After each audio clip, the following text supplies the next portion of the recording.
अगर मैं आपसे कहूँ कि धन के पीछे एक स्पिरिचुअल एनर्जी है, अभी आपको ये अजीब लगेगा, लेकिन अगर इसे समझ लिया जाए तो हमारा धन को देखने और इसे जीने का तरीका बदल जाएगा।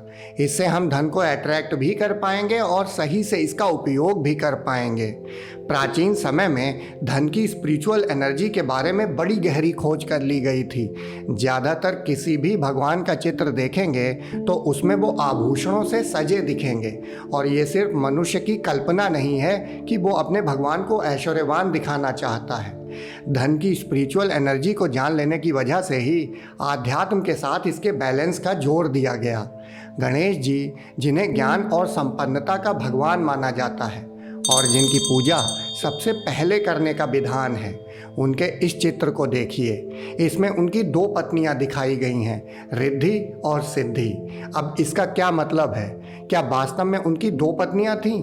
नहीं। यहाँ सिद्धि का मतलब स्पिरिचुअल विजडम और रिद्धि का मतलब प्रॉस्पेरिटी से है। एक आध्यात्मिक व्यक्ति पूर्ण है, वो अंदर से शांत है और बाहर वो संपन्नता का एक खेल की तरह उपभोग भी करता है। पर यह फर्क जरूर हमें समझ लेना है कि धन पर उसकी पकड़ है, धन की पकड़ उस पर नहीं है। और यहीं पर हम फंस जाते हैं। हम धन को पकड़ते पकड़ते धन के गुलाम बन जाते हैं, और इसी वजह से हम संपन्नता के बावजूद जीवन बेचैनी में जीते हैं। फिर या तो हम धन से संपन्न होते हुए भी अनावश्यक रूप से कंजूस बन के ज़िंदगी जीते हैं, या फिर धन को अपने आराम से ज़्यादा दिखावे के लिए खर्च करते हैं। दोनों ही हालतों में हम गुलाम रहते हैं और ज़्यादा धन की मांग से भरे भी रहते हैं। और इसकी वजह यही है कि हमारे पास धन तो होता है, कम या ज़्यादा की बात नहीं है, धन होता है, लेकिन उसकी स्पिरिचुअल एनर्जी को ना समझने से हम उसके अधूरे और बेजान हिस्से को ही जान पाते हैं। बिना आध्यात्म से जुड़े धन का वो उपयोग करना नहीं आएगा जिसमें हम धन की आध्यात्मिक ऊर्जा से जुड़े रहते हैं।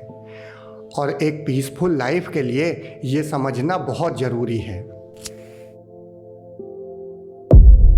अस्तित्व में हर चीज ऊर्जा का रूप है, और धन का लालच करने की जगह हमें धन एक डिवाइन एनर्जी है ये पता होना चाहिए। धन सिर्फ फिजिकल या ऑनलाइन करेंसी की फॉर्म तक सीमित नहीं है, इसमें एक ऊर्जा है जिसकी वजह से पूरी दुनिया इससे आकर्षित है। पर अगर हम ध्यान के जरिए धन की डिवाइन एनर्जी को समझ लें तो धन ध्यानी से आकर्षित होना शुरू हो जाता है, क्योंकि ध्यानी के पास धन से भी ज़्यादा आकर्षक कुछ है, और वो है बोध का आनंद। आनंद अगर जान लिया तो धन अनुगामी है। यहाँ ये समझ लें कि आनंद सुख नहीं है, आनंद सुख दुख के पार की अवस्था है। तो धन से सुख तो खरीदा जा सकता है, लेकिन आनंद नहीं, और इसीलिए धन के पीछे की डिवाइन एनर्जी आनंद से आकर्षित होती है। पर ज़्यादातर लोग धन की मांग की वजह से पीड़ित हैं। वो धन की डिवाइन एनर्जी को ना समझकर सिर्फ फिजिकल या ऑनलाइन करेंसी की मांग और लालच से भरे रहते हैं, जबकि फिजिकल या ऑनलाइन करेंसी धन की डिवाइन एनर्जी का आउटकम भर है। तो क्या करना बेहतर है? क्योंकि ज़रूरत तो फिजिकल करेंसी की ही है, उसमें सिर्फ डिवाइन एनर्जी को समझने से तो काम नहीं चलेगा। इसके लिए जो धन कमाने के लिए हम कर रहे हैं वो करते रहें, बस धन को देखने का अपना नज़रिया बदल लें। ध्यान के जरिए अपने अंदर मौजूद डिवाइन को पहचान लें, फिर धन के पीछे की डिवाइन एनर्जी हमें स्पष्ट दिख जाएगी। और एक बार अगर हम ये देख पाए तो डिवाइन एनर्जी की प्रॉस्पेरिटी बाहर भी रिफ्लेक्ट होना शुरू हो जाएगी। इसमें थोड़ा समय लग सकता है, लेकिन अब हम बोध के साथ बाहरी प्रॉस्पेरिटी को जी पाएंगे, और यही सही मायनों में पूर्ण संपन्नता है। ध्यान रखें, धन की ज़रूरत है और इसके लिए प्रयास करना भी चाहिए, लेकिन हम सिर्फ धन के पीछे संघर्ष करने के लिए पैदा नहीं हुए हैं। यहाँ पे हम धन के बेसिक को मिस कर देते हैं, जिसकी वजह से जीवन का बहुत बड़ा हिस्सा तनाव में गुजर जाता है। अगर हम देवी लक्ष्मी के किसी फोटो को देखें तो हम उनके हाथों से धन को गिरते हुए देखेंगे। ये एक सिंबल है कि धन एक डिवाइन फ्लो है, और इस फ्लो का एक साइकिल है। इसे समझना बेसिक है। यही दान के पीछे का मुख्य कारण भी है। जितना ये साइकिल चलता रहेगा उतना ही फ्लो बढ़ता रहेगा। इसे समझने से हम धन की मांग और इसके लिए लालच से भरे हुए नहीं होते हैं, और जो मांग से भरा हुआ नहीं है फ्लो उसके साथ हो जाता है। अब हम धन का उपयोग तो करते हैं, लेकिन इससे अटैचमेंट नहीं होता है।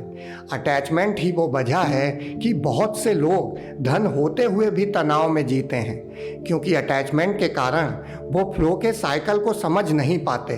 वो धन को दबा के बैठ जाते हैं। उनके पास धन की भी दम घुटती है, और फिर उनका ये धन अधिकतर मन के द्वारा पैदा हुई बीमारियों के इलाज में खर्च होता है। फ्लो साइकिल को समझने का मतलब ये नहीं है कि हमें धन को बेवजह खर्च करना है। बस अटैचमेंट खत्म हो जाता है और अब हम मालिक की तरह इसका उपयोग करते हैं।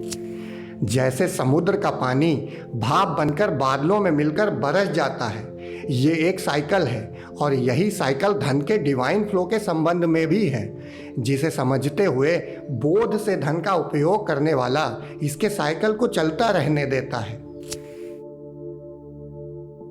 धन के सम्मान का मतलब ये नहीं है कि जब नोट गिर जाए तो उसके 4 बार पैर छू लेने हैं। धन के लिए हमें अपनी पुरानी विचारधारा से बाहर निकलकर इसे देखना है। धन के पीछे डिवाइन एनर्जी का सम्मान ही वो वजह है कि हम लक्ष्मी और कुबेर की पूजा करते हैं। धन की ही वजह से साइंस के कितने इन्वेंशंस को फंड मिला है, कितनी बीमारियों का इलाज खोजा गया है, प्रकृति के रहस्यों को कुछ हद तक हम समझ पाए हैं। सारी शिक्षा, कला, संस्कृति और धर्म का भी प्रसार इसी धन की मदद से हुआ है। बजाय हर समय धन की मांग से भरे होने की जगह इसका सम्मान करने से हमारे अंदर जो पॉजिटिविटी आती है वो प्रॉस्पेरिटी को अट्रैक्ट करती है। ध्यान रखें, वेल्थ एक सैक्रेड एनर्जी है। इसे सिर्फ फिजिकल या ऑनलाइन करेंसी तक सीमित करके देखना एक तरह से इसकी क्षमता का डिसऑनर करना है। लेकिन अगर हम इसकी टोटलिटी को अनुभव कर लें तो ये ना केवल हमें संपन्न करती है, बल्कि ये डिवाइन एनर्जी खुद हमारे जरिए फ्लो होती रहती है।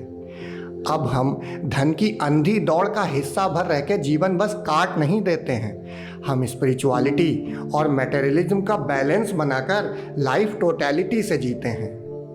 इस वीडियो से अगर आपको कुछ सीखने को मिला हो तो आप इसे लाइक और शेयर करके और लोगों तक पहुंचने में मदद कर सकते हैं। बाकी वीडियो को यहाँ तक देखने के लिए आप सभी मित्रों का धन्यवाद।